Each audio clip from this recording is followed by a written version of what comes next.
আন্তর্জাতিক শিশু পর্নোগ্রাফি চক্রের মূল হোতা টিপু কিবরিয়া ও তার সহযোগী কামরুল ইসলামকে আটক করেছে পুলিশ। ঢাকা মেট্রোপলিটন পুলিশের counter terrorism and transnational crime unit রাজধানীর খিলগাঁও থেকে তাদের আটক করে। পুলিশ জানায়, ছেলে পথ শিশুদের প্রলোভন দেখিয়ে পর্ন ভিডিও বানিয়ে আন্তর্জাতিক ক্রেতাদের কাছে বিক্রি করত টিপু। আরও জানাচ্ছেন স্বপন আহমেদ।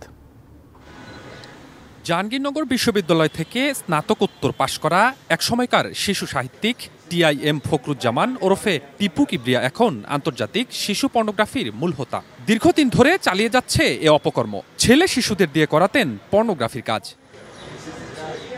রাজধানীর বিভিন্ন জায়গা থেকে কখনো সাংবাদিক বেশে, কখনো অন্য পরিচয়ে ছিন্নমূল ছেলে পথশিশুদের সামান্য কিছু টাকার লোভ দেখিয়ে বাসায় ডেকে বানাতেন পর্নো ভিডিও। পরে তা নিজেই বিভিন্ন পর্নো সাইটে আপলোড করতেন। টিপু কিবরিয়া এখন পর্যন্ত ৩০ থেকে ৪০ জন ছেলে পথশিশুর ১,০০০-এর মতো পর্নো ভিডিও বানিয়েছে। তার মডাস অপারেন্ডি হচ্ছে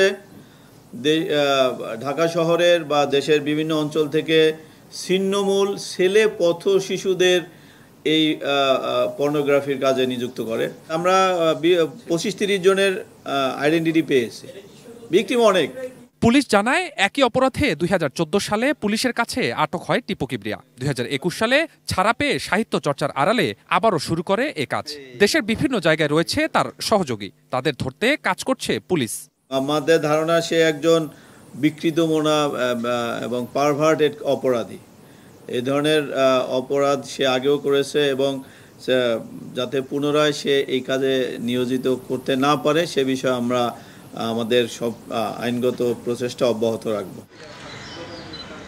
আটকের সময় তার কাছ থেকে প্রচুর পরিমাণ শিশু পর্নোগ্রাফির কন্টেন্ট, পর্নোগ্রাফি তৈরির সরঞ্জাম এবং একজন ছেলে শিশুকে উদ্ধার করে পুলিশ।